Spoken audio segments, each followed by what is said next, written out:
안녕하십니까. 조재팔입니다. 오늘은 안 팔리는 땅 제값 받고 파는 비법에 대해서 한번 알아보겠습니다. 제가 이 물건을 낙찰받았습니다. 2004 타경 440. 감정은 1억 8,174만 5천원. 한번 낙찰이 되었다가 미납을 했습니다. 그리고 다시 경매에 나와서 8,026만 44.16%에 낙찰받게 됩니다. 굉장히 싸게 낙찰받았죠. 양평군 지평면 옥현리라는 곳이 719번지 답 297평, 그리고 719와 720을 샀는데 719, 720, 225평, 합이 522평과 건물, 버섯 재배사를 낙찰받았습니다. 사진 보면 이렇게 되어 있습니다. 이 버섯 재배사를 토지와 함께 낙찰을 받게 됩니다. 그런데 이 지평면 옥현리라는 곳이 양평 읍내에서도 굉장히 많이 떨어졌습니다. 읍내에 이 부동산을 팔려고 내놔도 중개업자들이 여기까지 가지를 않는 겁니다. 그래서 지평면 소재지의 부동산 중개업소가 두 군데 있어요. 그 중개업소에는 하루에 손님이 한 팀도 안 들어옵니다. 노다지 화투만 치고 있습니다. 고스톱만 치고 있죠. 시골 지평면 소재지에 땅 사러 오는 사람이 별로 없다. 주로 양평에 땅 사러 오는 분들은 양평 읍내에 와서 전원주택 부지, 별장 부지 이런 걸 많이 보죠. 그래서 부동산에 내놔도 죽은 놈 코찜이더라. 1년에 한 팀도 이 땅을 보러 안 간다는 겁니다. 작자만 만나면 제값을 받을 수 있는 물건인데 물건이 홍보가 안 되는 겁니다. 내놔봤자 중개업소에 내놔도 손님이 거길 가질 않습니다. 너무 멉니다. 그래서 머리를 써봤습니다.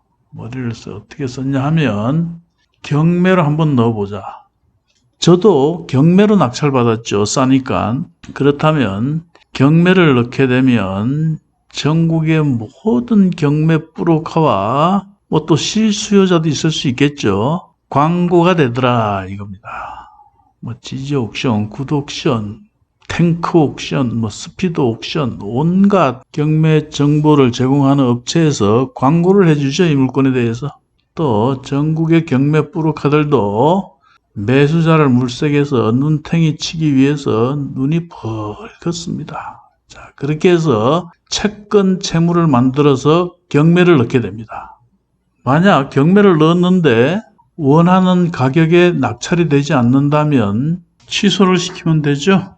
낙찰이 되었다 하더라도 채권자와 채무자가 서로 잘 알기 때문에 경매는 취소 기각을 시킬 수가 있습니다. 낙찰이 되었다 하더라도 낙찰자 동의 없이 경매는 취소시킬 수가 있습니다. 즉, 저당권 설정 등기를 말소시키고 개시결정에 대한 이의 신청을 하게 되면 경매는 취소 기각이 됩니다. 그러니 제 가격에 팔리면 배당을 받고 싸게 팔리면 취소를 시킨다. 좋은 방법이죠. 그렇게 해서 이 물건을 경매를 넣게 됩니다. 자, 양평군 지평면 옥현리 719번지, 720번지. 토지와 이 건물을 경매에 넣었습니다. 이렇게 채권 채무를 만들어서 경매를 넣었습니다. 감정금액은 1억 2,653만원. 제가 낙찰 받았을 때보다 감정금액이 많이 쪼그라들었죠. 건물의 평가 금액이 감가상각이 되어 쪼그라들어서 그렇습니다. 땅값은 오히려 올랐고 건물의 가격이 쪼그라들었습니다. 방치를 했습니다. 제가. 그래서 감정은 1억 2,653만 원 나왔어요. 그런데 신건에 누군가 1억 3,009만 900원에 낙찰을 받아갑니다. 이건 제가 보기에는 실수요자로 보입니다. 만약 버섯을 재배하는 사람이 이 물건을 낙찰받으면 굉장히 싸게 산 거죠. 저는 감정이 의외로 적게 나와서 한번 유찰되면 큰일이다. 이렇게 생각을 했습니다. 그런데 신건에 1억 3,009만 900원에 낙찰을 받고 잔금을 납부했습니다. 종결이 됐죠. 그러면 지제농협의 1순위 그 당시 이게 대출이 5천을 제가 받았던 것 같아요. 5천 먼저 상환하고 그리고 여기는 경매를 넣기 위해서 저당권 설정한 거니까 배당은 이쪽으로 다 오겠죠. 1억 3천이고 지제농협에서 5천 배당 받아가고 나머지 8천은 제가 배당을 받아오는 겁니다. 자, 그리고 경매가 이제 1억 3천에 팔렸어요. 그러면 수수료, 경매 비용은 얼마나 들었을까요? 경매 비용은 대략 한 200여만 원 들어갑니다. 그러면 중개업자에게 의뢰해서 부동산 중개 수수료보다 싸게 먹힙니다. 이렇게 지방의 땅을 매매할 때 중개 수수료는 법정 중개 수수료보다 더 많이 요구를 하게 되죠. 그런 걸 감안하면 법원의 경매 비용이 중개 수수료보다 싸게 먹힌다. 근데 이게 왜 이렇게 팔리냐 하면 이렇게 경매에 넣게 되면 전국적으로 이 물건을 본다는 겁니다. 하여간 안 팔리는 땅은 이런 식으로 처리할 수도 있다. 저당권을 설정해서 경매를 넣을 수도 있고 또 채권 채무를 만들어서 즉 공정사무실에서 공정을 하면 공정사무실에서 집행문을 내주죠. 그 집행문으로 경매를 신청해도 됩니다. 그런 거 있지 않습니까? 우리가 내가 내 친구한테 돈을 5천만 원 빌렸어요. 그 친구가 공증을 해달라고 합니다. 그러면 공증을 해주게 되죠. 내가 돈을 못 갚았다. 그러면 공정사무실에 가서 집행문을 부여받아서 제 재산을 경매에 넣을 수 있는 겁니다. 그렇게 해서 경매를 넣을 수도 있다. 또 다른 물건 하나 봅시다. 우리 회원이 경기 파주시 탄현면 가련리 426번지 토지만 낙찰받았죠? 8,250만 원. 이 물건 역시 낙찰을 받고 부동산에 내놓았으나 9천만 원을 준다, 1억을 준다. 형편없는 가격을 부릅니다. 그래서 그렇다면 경매를 신청해봐라. 이렇게 해서 회원들끼리 경매를 넣게 됩니다.